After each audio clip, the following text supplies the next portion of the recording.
This is our history. This needs to be known. A few years ago, Gina McVeigh of Elk Grove discovered a piece of world history in her family's past. She says it started with a chance encounter at a car dealership. There was a gentleman in military uniform.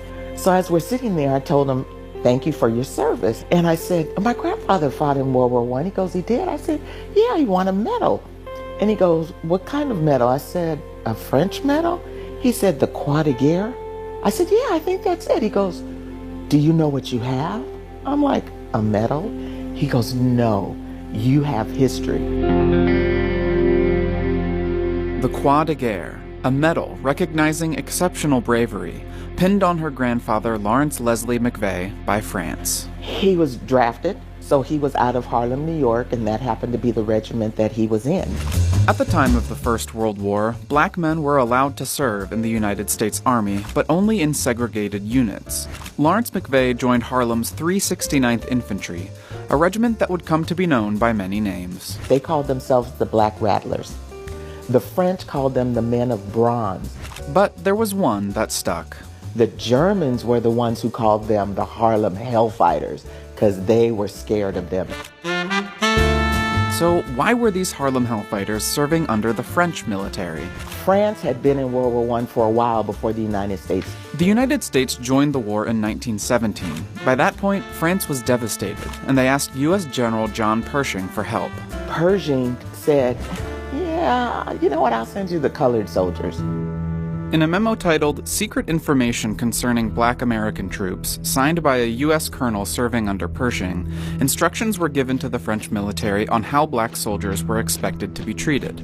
It called black soldiers inferior to whites, and said they lacked civil and professional conscience. Don't, acknowledge them or, pat them on the back. Don't eat with them and, mingle with them. The French military was not segregated like the U.S. Despite the warnings in the secret information, African American soldiers were trained with and fought side by side with their French counterparts. And in the case of Lawrence McVeigh and other Hellfighters, they were certainly commended. They were given one of the highest medals of honor from France.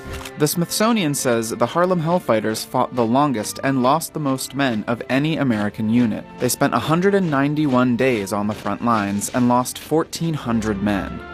After the war, they were all awarded the Croix de Guerre, but McVeigh won his medal earlier in the war. My grandfather received his Croix de Guerre because he led his troops against a nest of German machine gun fighters until he was wounded. McVeigh and the Hellfighters returned home decorated in honors from France, but their own country still refused to treat them as equals.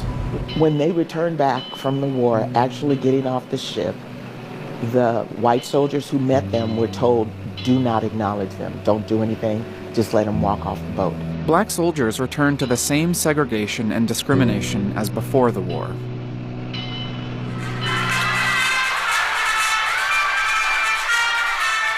But for the Harlem Hellfighters, a ray of light. A victory parade in their hometown of New York City.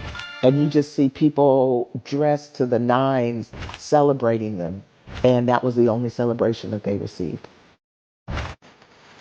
Somewhere in this massive crowd was Lawrence McVeigh, who would hold on to his Croix de Guerre for years, eventually passing it down to his family, along with other memorabilia. So this is a picture of my grandfather that my grandmother had written "Hero" on. And this was actually a postcard that he had sent to his sister, and they kept. When Gina realized the importance of what her grandfather left behind, she contacted the 369th Armory in Harlem, but they didn't have the capacity to take everything that the McVeighs had saved. So then I said, "Smithsonian. I'm going to send it to Smithsonian." At the time, the Smithsonian was readying their National Museum of African American History and Culture.